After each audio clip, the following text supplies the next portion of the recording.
What's up guys, it's Bucky. Welcome to your 5th Java tutorial, and in this tutorial I'm going to be talking to you guys about something called a variable. Now what a variable in Java is pretty much like a placeholder for something else. Now if you remember from math class back in like 7th grade or whatever, whenever you had a variable and it was usually named something like x, you could have it set to a value like 73, and then whenever you used x in a program or a calculation or something, x would take the value of 73. And that's pretty much the same exact thing a variable does in Java. You assign something called a variable name to a value, then whenever you use the variable, people know that it's not really the variable, but it actually stands for that value. So let's go ahead and make one of these in Java. Now to make one of these in Java, the first thing that you need to do is tell Java what kind of variable you're going to be working with. And there's a bunch of different kinds of variables you can work with in Java. You can use integers like 3, you can use integers with decimal points like 3.14, you can use letters like S, you can use strings of characters like Bucky. And so once you have that decided, you need to have a way to tell Java what kind of variable you're working with so it doesn't get confused. So what we're going to be working with today is something called a double. Now what a double is it's a keyword that tells Java, alright, you're going to be working with a number, but this number can have a decimal point as well. So after you tell Java what kind of variable you want to work with, you got to give it a name. So let's go ahead and say we're going to be working with a variable called double, and we're going to name it tuna. Now after you have a variable called tuna, you need to give it a value. So go ahead and write tuna, which is the variable name, and then go ahead and press equals.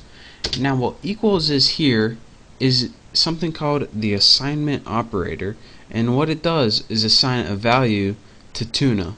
So what value are we going to assign to it? Let's go ahead and write 5.28, my favorite number, 5.28. So here's what we did so far. We told Java that we're going to be working with a variable called tuna, and that is going to be a double, meaning that it has numbers on both the left and right hand side of the decimal point. Again, an integer is only a whole number like 8, 10, -4, and a double has a fraction like 5.28, 8.18. So again, we told that tuna is a double. It has a fraction. Next we said, alright, what's the value of tuna? Well, here's the name, here's the assignment operator, and here's the value. Tuna equals 5.28. Now we have a variable that has the value of 5.28 that we can throw into any Java program. So let's go ahead and do that. And how we do that is just like we did before, just print it out on a screen. So let's go ahead and write system, let me type it right, system.out.print. And in your parameters, instead of typing a string of text like this is a string, all we have to do is type the word or the name of the variable, such as tuna, and that would print tuna out on the screen. Don't believe me? Let me show you guys. Let's go ahead and run this, and as you can see down in our little run box, it has the variable 5.28. So that is how you write variables out on the screen using Java. And another cool thing that you can do with these variables is, in the last tutorial I showed you guys how to write strings of text on the screen. You can also combine these variables with strings of text. So let's say we want to write system.out.println, and get out of here, Hoss. And in our print line we're going to say I want, then go ahead and press space. Actually, this brings me to another point, which I will say right now. There's two different things, system out and print, and system out and print line. So let me show you guys what those do right now. System.out.println, and let's go ahead. So what's this saying right now? I want 5.28 what do you want? 5.28 movies. I want 5.28 movies. Makes no sense, but just deal with it.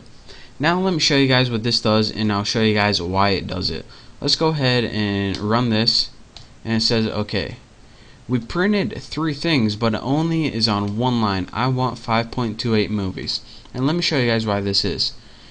There's 2 different print statements that you guys learned so far. A system out print, which you see in the first 2 lines, and a system out print line, which you see in the next line. What a print statement does, a basic print with no line, is it says, alright Java, we want to print this, but we want to stay on the same line. And it says, alright, so just stay on the same line, and then after this move to the next line. So after you have print line, what it would do is move the cursor to the next line. So if you printed anything after this, it would show up on the next line. Don't believe me? Let me show you guys. System out print, and we can even have a basic print statement right here.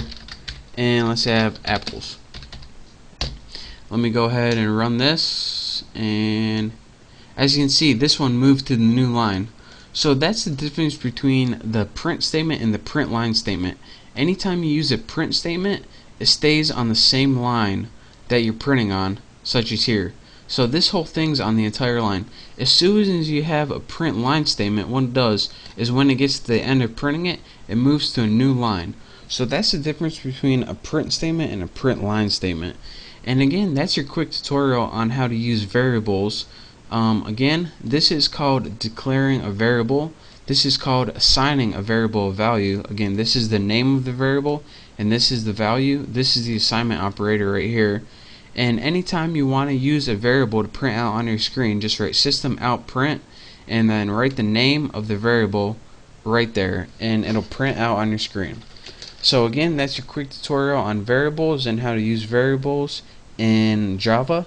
So thank you guys for watching. Make sure to subscribe to my channel. Don't forget to check out my next tutorial. And again, thank you, and I'll see you next time.